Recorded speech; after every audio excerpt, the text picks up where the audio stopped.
नमस्कार, आप देख रहे हैं आज तक डिजिटल और मैं हूं आपके साथ अनूप आकाश वर्मा और मेरे साथ हैं क्राइम तक के डिप्टी एडिटर चिराग गोटी। चिराग, बहुत बहुत स्वागत है आपका। Thank you. एक फिल्म है थ्री इडियट्स, आपने देखी होगी और उस थ्री इडियट्स में जो एक कैरेक्टर है फुनसुक वांगडू का, थ्री इडियट्स में से एक इडियट जिसको फिल्म में दिखाया गया है, असल ज़िंदगी में वो कहानी सोनम वांगचुक पर आधारित है। उनकी जीवनी एक तरीके से उनके पूरी ज़िंदगी पर आधारित है। लेकिन आज ये चर्चा क्यों हो रही है? ये चर्चा इसलिए हो रही है क्योंकि पिछले 21 दिनों से सोनम वांगचुक भूख हड़ताल पर वो वहाँ पर अनशन अपना कर रहे हैं। लेकिन अब उन्होंने उस भूख हड़ताल को 21वें दिन पर ख़त्म किया है चिराग। लेकिन आज से अगले 10 दिनों के लिए अब महिलाएं भूख हड़ताल कर रही हैं और मांग उनकी ये है कि लद्दाख को राज्य का दर्जा देने और संविधान के छठे शेड्यूल में शामिल करने की वो मांग लगातार कर रहे हैं। और इंडिया टुडे से उन्होंने बातचीत की और उस बातचीत में वांगचुक ने बताया कि अब 27 मार्च यानी कि आज से महिलाएं भूख हड़ताल करेंगी और इसमें युवाओं और बुजुर्गों का भी इसमें योगदान रहेगा। सोनम वांगचुक 6 मार्च को अपना अनशन उन्होंने शुरू किया था। सोशल मीडिया एक्टिविस्ट के तौर पर उनकी एक पहचान है। उनका भूख हड़ताल जो उनकी थी वो 21 दिनों तक चली और ज़रूरत पड़ने पर उन्होंने आमरण अनशन में तब्दील करने की बात शुरुआती दिनों में कही थी। इंडिया टुडे से बातचीत में उन्होंने बताया कि 2019 में खुद बीजेपी ने लद्दाख को छठे शेड्यूल में शामिल करने का वादा किया था। उन्होंने बीजेपी को सिर्फ उनका वादा याद दिलाया है और वो कह रहे हैं कि हमारी कोई शिकायत नहीं है, हमारी कोई एक्स्ट्रा मांग नहीं है, हम वही मांग कर रहे हैं जो बीजेपी ने चुनाव के दौरान वादा किया था। चिराग, अब देश एक बार फिर चुनाव के मुहाने पर है। शंखनाद हो चुका है, चुनाव की तारीखों का ऐलान हो गया है, सबको मालूम है कब कहाँ किस तारीख में चुनाव होना है। लेकिन सोशल मीडिया पर कल मैं देख रहा था और आज भी चीज़ें ट्रेंड कर रही हैं कि वो सवाल उठा रहे हैं कि हालांकि हड़ताल करना, भूख हड़ताल करना, आमरण अनशन, ये तमाम चीज़ें हमारा संवैधानिक अधिकार है। लेकिन लोग सवाल उठा रहे हैं कि हर चीज़ का समाधान चाकू की नोक पर हड़ताल रख के वरना मैं मर जाऊंगा, इस तरीके से ही क्यों किया जा रहा है? ये क्या लोकतंत्र की उस प्रक्रिया को कमज़ोर करने की कोशिश सोशल मीडिया पर लोग कर रहे हैं क्या, जब इस तरीके की भूख हड़ताल जिसमें सोनम वांगचुक जैसे लोग भी शामिल होते हैं जो अपनी एक मांग को लेकर धरना प्रदर्शन करते हैं? तो देखिए, सोनम वांगचुक, हम सबको पता है थ्री इडियट्स, फुनसुक वांगडू जो कैरेक्टर था, बिल्कुल, वो कितना इंस्पायर उसने किया था और एक आमिर खान ने वो रोल प्ले किया था वो। और वो बच्चे को याद है, जिसने भी मूवी देखी उसको तो याद है ही। उसके अलावा बहुत ऐसे लोगों को भी याद है जिन्होंने शायद मूवी नहीं देखी, वो भी जानना चाहेंगे। अब ऐसे में एक शख्स जब 21 दिन तक हड़ताल पर बैठता है अपनी मांगों को लेकर, लद्दाख को फुल स्टेटहुड, हाँ, जम्मू कश्मीर और लद्दाख दो अलग अलग यूटीज बने थे। 370 धारा जो है वहाँ से हटाई गई थी, जो स्पेशल स्टेटस था वहाँ उसको हटा दिया गया था सरकार की तरफ से। उसके बाद ये मुस्लिम बहुल इलाका है, बहुत ज़्यादा 40% से ज़्यादा मुस्लिम्स यहाँ पर है। अब ऐसे में उनकी जो मांग थी वो ऑब्वियसली हम इसको पॉलिटिकल मांग या और तमाम दृष्टि से देखेंगे, लेकिन इसको लॉ एंड ऑर्डर से भी देखेंगे। हम सबको पता है जम्मू कश्मीर में कितना टेररिज्म था एक टाइम पर, लेकिन ये भी सच है कि 370 जब हटा वहाँ से, जब वहाँ स्टेट को बाइफरकेट किया गया, दो उसके हिस्से किए गए, उसके बाद वहाँ जो आतंकी घटना है उसमें भी काफ़ी कमी आई। इसमें मुझे लगता है सरकार की नीतियाँ जो है उसको हमें प्रेज करना चाहिए कि उसमें सरकार ने अच्छा काम किया, जिसका नतीजा लेकिन लद्दाख में स्थिति चिराग कोई बहुत अच्छी पिछले दिनों से नहीं आ रही है। लद्दाख के लोगों में गुस्सा है, लगातार इस तरह की खबरें आ रही हैं। लद्दाख के प्रतिनिधि 2 बार केंद्र सरकार के साथ 2 बैठकें कर चुके हैं, लेकिन कोई नतीजा उसमें से नहीं निकला। लद्दाख के लोगों की पूर्ण राज्य और इसे संविधान की छठी अनुसूची में शामिल करने समेत कई मांगे हैं। बुधवार को लद्दाख बंद बुलाया गया था, ये बात मैं 7 मार्च के आसपास की कर रहा हूँ। और तब जो है सोनम वांगचुक 6 तारीख से फिर वो हड़ताल पर बैठे थे। अब सोनम वांगचुक लगातार मीडिया से कह रहे हैं कि रघुकुल रीत सदा चली आई, प्राण जाए पर वचन ना जाए। वो बार बार इस बात को कह रहे हैं, जिसको सोशल मीडिया पर ट्रेंड किया जा रहा है, उनको ट्रोल भी किया जा रहा है। ये सरकार दावा करती है कि राम उनके आदर्श हैं, राम मर्यादा पुरुषोत्तम है जिन्होंने कभी वादा नहीं तोड़ा, इसलिए हम उम्मीद करते हैं कि हमारी मांगों को भी सरकार सुने।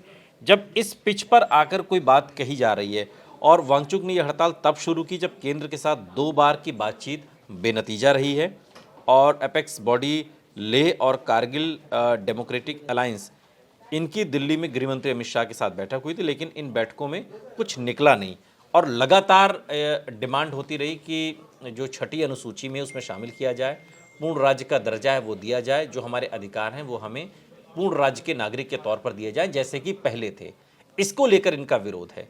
लेकिन अब जब चुनाव है, अब चूंकि अभी कुछ होना नहीं है, अब जो चीज़ें होंगी वो इलेक्शन के बाद होंगी, लेकिन अभी भी एक प्रेशर लद्दाख के लोग लगातार बना रहे हैं। चुनौती तो सरकार के लिए भी अपने स्तर पर है ही ना वहाँ पर। बिल्कुल चुनौती है, लेकिन सबसे बड़ी बात यह है कि सवाल ये भी उठता है कि अगर वो एक अलग फुल स्टेटहुड की बात कर रहे हैं, बेसिकली वो अगर देखा जाए कि भाई बहुत सारे उनको अधिकार चाहिए और अधिकार यूटी उसको बनाया है और मिलकर भी आए हैं गृह मंत्री से, लेकिन सवाल ये उठता है कि सरकार की क्या दिक्कत है, क्यों सरकार वहां पर तैयार नहीं है इन तमाम चीजों के लिए। देखिए जो उनकी मांग है, पहले मैं वो बता दूं, उन्होंने जमीन, नौकरियों और अलग पहचान बनी है। आर्टिकल 370 के तहत उन्हें सब मिलता था, लेकिन अब वो स्थिति नहीं है। अब स्थिति यह है कि अब वो यूटी है और ऐसे में लेह और कारगिल को मिलाकर लद्दाख अलग केंद्र शासित प्रदेश बना था। ये हम सबको पता है। इसके बाद लेह और कारगिल के लोग खुद को राजनीतिक तौर पर बेदखल महसूस करने लगे हैं। उन्होंने केंद्र के खिलाफ आवाज भी उठाई है। बीते 2 सालों में लोगों ने कई बार विरोध प्रदर्शन किया है। अब मैं बेसिक उनकी मांगों पर आता हूं कि दरअसल वो उनकी मांगे जो वो चाह रहे हैं वो क्या है। उन्होंने कहा है कि नौकरियों में आरक्षण मिलना चाहिए, जो सबसे पहली उनकी मांग है कि भाई एक इसको मतलब एक तो छठी अनुसूची में शामिल किया जाना चाहिए, प्लस जो नौकरियों में मेनली उनको आरक्षण चाहिए।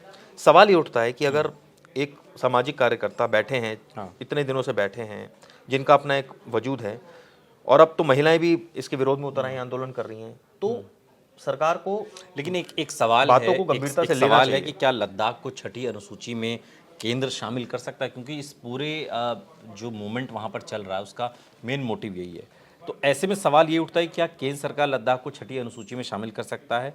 ऐसा करना थोड़ा सा मुश्किल है आज की तारीख में जब हम बात कर रहे हैं। दरअसल संविधान की छठी अनुसूची पूर्वोत्तर के लिए है। हालांकि केंद्र सरकार चाहे तो संविधान में संशोधन के लिए एक विधेयक ला सकती है, लेकिन फिलहाल ऐसी कोई कंडीशन, कोई स्थिति ऐसी फिलहाल नज़र आती नहीं है। लेकिन छठी अनुसूची में संविधान के अनुच्छेद 244(2) और अनुच्छेद 275(1) के तहत विशेष प्रावधान हैं। अभी असम, मेघालय, त्रिपुरा और मिजोरम राज्यों की जनजातीय क्षेत्रों को छठी अनुसूची में शामिल किया गया और इस अनुसूची में असम, मेघालय, त्रिपुरा के जनजातीय क्षेत्रों में स्वायत्त जिले बनाने का प्रावधान है और राज्य के अंदर इन जिलों को विधायी, न्यायिक और प्रशासनिक स्वायत्तता दी जाती है, जो डिमांड लद्दाख के लिए की जा रही है। लेकिन लद्दाख के लिए विशेष तौर पर ऐसी कोई व्यवस्था है नहीं। और छठी अनुसूची की ज़रूरत कहाँ पर है? छठी अनुसूची के तहत होता क्या, स्वायत्त प्रशासनिक जिलों में स्वायत्त जिला परिषदों यानी कि एडीसीज का गठन किया जाता है।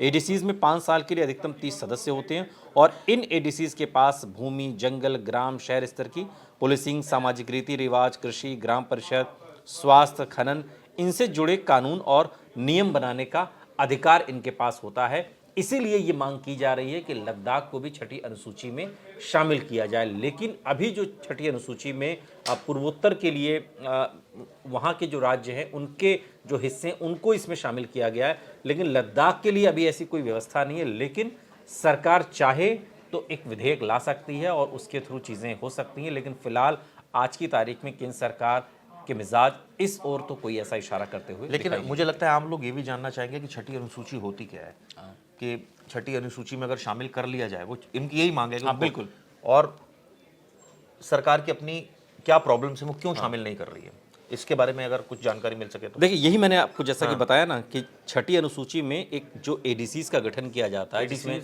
जिस एडीसीज यानी कि स्वायत्त जिला परिषद एक बनाया जाता है, 30 के करीब उसमें सदस्य होते हैं और इन लोगों के पास वहाँ के स्थानीय कानून बनाने का अधिकार होता है, चाहे वो भूमि से जुड़े हों, जंगल, नहीं, लेकिन ये संभव कैसे हो सकता है? ये संभव कैसे हो सकता है? यही तो मांग की जा रही है। लेकिन ये व्यवस्था कहाँ के लिए? ये व्यवस्था पूर्वोत्तर राज्यों के लिए, ठीक है, वहाँ के राज्यों पे उनको छठी अनुसूची में शामिल किया गया। यही डिमांड सोनम वांगचुक लद्दाख के लिए कर रहे हैं। वो बात ठीक है, लेकिन ये तो एक यूटी है। यहाँ तो जिस तरह से दिल्ली का एडमिनिस्ट्रेशन चलता है, दिल्ली भी यूटी है, इसीलिए तो वो पहले उनकी डिमांड क्या है, पहले इसको पूर्ण राज्य का दर्जे की वो बात कर रहे हैं। वो पूर्ण राज्य के दर्जे की बात करते हुए इसे छठी अनुसूची में शामिल करने की बात कर रहे हैं। इस वजह से थोड़ा सा कुछ भी मुश्किल तो नहीं होता लेकिन कभी कभी वक्त और हालात के अनुसार चीज़ें सही या गलत उस तरीके से उसका निर्धारण किया जाता। केंद्र सरकार की प्रायोरिटी में क्या ये मसला है कि लद्दाख को, जिसे खुद केंद्र सरकार ने ही जम्मू कश्मीर और लद्दाख दो अलग अलग केंद्र शासित प्रदेशों में विभाजित किया है, वो क्या अलग से एक राज्य का दर्जा देगी? फिलहाल आज की तारीख में तो ऐसा नहीं लगता, लेकिन विरोध प्रदर्शन ये करना सबका संवैधानिक राइट है और सोनम वांगचुक कर रहे हैं। उनका 21 दिनों की भूख हड़ताल खत्म हुई और अब महिलाएं वहां पर भूख हड़ताल कर रही हैं। इसमें अनूप, मैं एक चीज़ और ऐड करना चाहूँगा। जम्मू कश्मीर को स्पेशल स्टेटस का दर्जा मिला था। जम्मू कश्मीर पूर्ण राज्य का तो दर्जा, सरकार, बहुत राज्य हैं जो पूर्ण राज्य है हमारे देश में, वहाँ स्पेशल स्टेटस मतलब वो कानूनी उनका अलग होगा। इसी बात का विरोध किया था केंद्र सरकार ने और हटा दिया था आर्टिकल 370। उसके बाद वहाँ पर 2 यूटीज बना दिए गए थे। अब वो फिर दोबारा एक तरह से राज्य हो रहा है, उसी, अब वो चाह रहे यूटी भी ना रहे। तो ये तो मतलब ऐसी चीजें हैं जो, अगर वो कह रहे हैं कि policy आपको decisions हैं। रखना भी है लद्दाख को अलग, तो लद्दाख को आप पूर्ण राज्य बना दीजिए। लेकिन फिलहाल प्रदर्शन करना सबका अधिकार है। सोनम वांगचुक भी प्रदर्शन कर रहे हैं और इस खबर को हमने इसलिए आज के इस डिजिटल, आज तक डिजिटल मंच पर हमने इस खबर को जगह दी। बहुत बहुत शुक्रिया चिराग इस तमाम जानकारी के लिए आपका। यहाँ रुक रहे हैं लेकिन आप कहीं जाइएगा नहीं, बने रहिए हमारे साथ, देखते रहिए आज तक डिजिटल।